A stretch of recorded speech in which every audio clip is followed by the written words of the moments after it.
नमस्कार साथियों, कैसे हो? आशा है बढ़िया और प्रसन्न होगी। प्रसन्नता के साथ अभाज्य गुणनखंड विधि द्वारा निम्न का हमें घनमूल ज्ञात करना है, यानी 13,824 का भैया घनमूल निकालना है। तो चलिए हल कर लेते हैं। क्या निकालना है? 13,824 का घनमूल कैसे निकाले? तो इसके अभाज्य गुणनखंड कर लेते हैं। तो चलिए कर लेते हैं। 13,824, ठीक है। देखिए, यह एक सम संख्या है। कैसे पता चला? इकाई के स्थान पर 4 है तो सम संख्या है। सम संख्या में 2 का भाग जाता है तो दे दीजिए। 2 का भाग दिया 13 में तो 2 छंग 12, 6 बार में 12 आया, लेकिन थे 13 तो यहाँ से 1 बचेगा, यहाँ 18 हो जाएगा। 2 नम 18, 18 आया 9 बार में, 2 एकम 2, 2 आया 1 बार में, 2 दूनी 4, 4 आया 2 बार में, ठीक है। फिर यह सम संख्या है, 2 का भाग फिर जाएगा तो दे दीजिए। 2 तिया 6, 6 आया 3 बार में, 2 चौक 8, 8 आया 4 बार में, यहाँ से बचेगा 1 तो 11 हो जाएंगे। 2 पंजे 10, 5 बार में 10 आया, बचेगा 1 तो 12 हो जाएंगे। 2 छंग 12, 6 बार में, ठीक है। अब पुनः 2 का भाग जाएगा क्योंकि फिर सम संख्या है।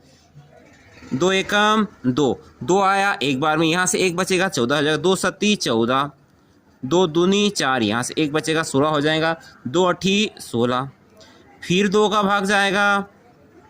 जब तक 2 का जाता रहे देते रहेंगे। 2 छंग 12, 2 अठी 16, 16 आया 8 बार में, बचेगा 1 तो हो जाएंगे 12। 2 छंग 12, 2 चौक 8, 824, 864, फिर 2 का भाग जाएगा। 2 चौक 8, 2 तिया 6 और 2 दूनी 4, फिर सम संख्या, फिर का 2 का भाग जाएगा। 2 दूनी 4, 2 एकम 2, बचेगा यहाँ से 1 12 हो जाएगा। 2 छंग 12, फिर 2 का भाग जाएगा। 2 एकम 2, अब 1 में भाग नहीं जाता, भाग नहीं जाए उसकी 0 या 2 शून्य 0, बचेगा 1, 16 हो जाएंगे। 2 अठी 16, फिर 2 का भाग जाएगा।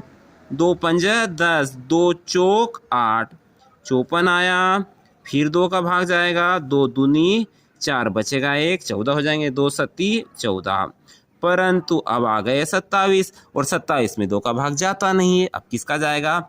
2 के बाद हम 3 पर आएंगे। क्या 3 का जा रहा है कि नहीं जा रहा है? तो क्या निकालते हैं इनका भी जाएगा। 7 और 2 होते हैं 9 और 9 में 3 का भाग जाता है तो इसका मतलब 27 में भाग 3 का जाएगा, ठीक है। वैसे भी दिख रहा था कि 27 में जा ही रहा था। 3 नम 27, फिर 3 का जाएगा। 3 तिया 9, फिर 3 एकम 3, ठीक है। यह हो गए अभाज्य गुणनखंड, ठीक है। अब देखते हैं।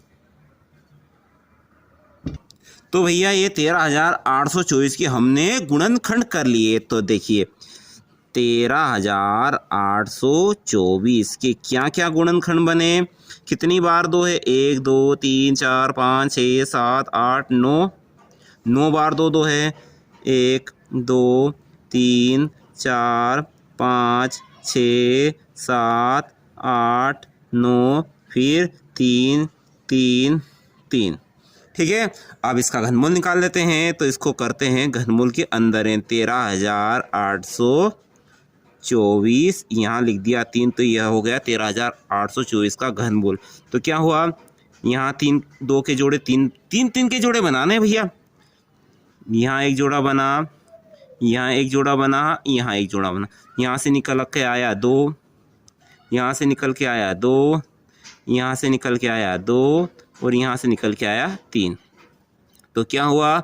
2 दूनी 4 और 4 दूनी 8 और 8 तिया कितना हुआ? 8 तिया 24,